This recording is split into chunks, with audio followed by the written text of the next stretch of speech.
নির্বাচনের দিনক্ষণ ঘনিয়ে আসতেই রাজনীতির মাঠে দেখা দিচ্ছে একের পর এক চমক।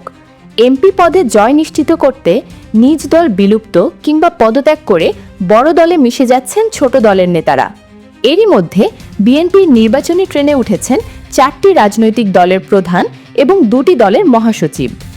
এর মধ্যে বাংলাদেশ এলডিপির চেয়ারম্যান শাহাদাত হোসেন সেলিম, জাতীয় দলের চেয়ারম্যান সৈয়দ এহসানুল হুদা, এনপিপির চেয়ারম্যান ফরিদুজ্জামান ফরহাদ নিজের দল বিলুপ্ত করে বিএনপির কাঁধে সওয়ার হয়েছেন। এছাড়াও গণ অধিকার পরিষদের সাধারণ সম্পাদক রাশেদ খানও এমপি হতে চেয়ে বিএনপিতে যোগ দিয়েছেন। অন্যদিকে বিএনপি ছেড়ে জামায়াতে যোগ দিয়েছেন বীর মুক্তিযোদ্ধা মেজর অবসরপ্রাপ্ত আখতারুজ্জামান। শুধু তাই নয়, আরেক খেতাবপ্রাপ্ত বীর মুক্তিযোদ্ধা কর্নেল অবসরপ্রাপ্ত অলি আহমেদের এলডিপিও জামায়াতের সঙ্গে নির্বাচনী জোট করেছে। জুলাই গণ অভ্যুত্থানের নেতৃত্ব দেওয়া ছাত্রদের দল এনসিপিও দলের নেতাকর্মীদের একাংশের আপত্তি সত্ত্বেও জামায়াতের সঙ্গে আসন সমঝোতার মাধ্যমে জোট করেছে। রাজনৈতিক বিশ্লেষকরা বলছেন, ছোট দলগুলো মূলত এমপি পদে বিজয় হাতছাড়া না করার জন্য নিজেদের দল কিংবা পরিচয়ের দিকে না তাকিয়ে বড় দলে ভিড়ছে কিংবা জোট করছে। এমপি হওয়ার জন্য দল ও পরিচয় বিসর্জনের সাম্প্রতিক ঘটনায় মিশ্র প্রতিক্রিয়া দেখা যাচ্ছে রাজনৈতিক অঙ্গনেও। ত্রয়োদশ জাতীয় সংসদ নির্বাচন সামনে রেখে গণপ্রতিনিধিত্ব আদেশ আরপিও সংশোধন করেছে নির্বাচন কমিশন। সে অনুযায়ী অন্য দলের সঙ্গে জোট করলেও নিজের দলের প্রতীকে নির্বাচন করতে হবে প্রার্থীকে।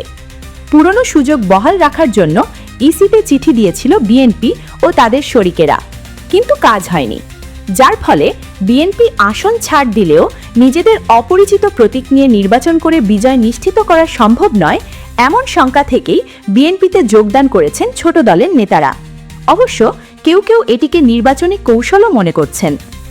বিএনপিতে যাওয়া এসব নেতা ও তাদের অনুসারীরা বলছেন, ছোট দল হওয়ায় নিজস্ব প্রতীক নির্বাচনী এলাকার ভোটারদের কাছে অপরিচিত, যার ফলে সেই প্রতীক নিয়ে কতটা সুবিধা করতে পারবেন তা নিয়ে শঙ্কায় আছেন তারা। অন্যদিকে ধানের শীষ প্রতীকের সঙ্গে ভোটাররা পরিচিত, এই কারণে তারা ধানের শীষকে নিরাপদ বিবেচনা করে বিএনপিতে যোগ দিয়েছেন। বিএনপির হাইকমান্ডও বাস্তবতা মাথায় রেখে মিত্রদের ধানের শীষে ভোট করতে উৎসাহিত করছে।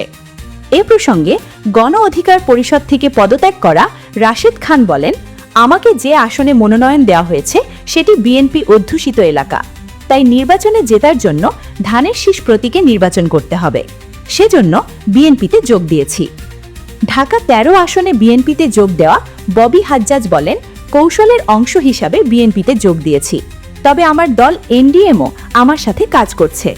প্রথম থেকেই বিএনপিও আন্তরিক ছিল, আশা করছি দলের সঙ্গে কোনো দূরত্ব তৈরি হবে না। এ প্রসঙ্গে কয়েকজন রাজনৈতিক বিশ্লেষক বলছেন, রাজনীতিতে শেষ বলে কিছু নেই। পর্দার আড়ালে কিংবা পর্দার সামনে অনেক কিছুই ঘটে যা সাধারণ মানুষকে চমকে দেয়।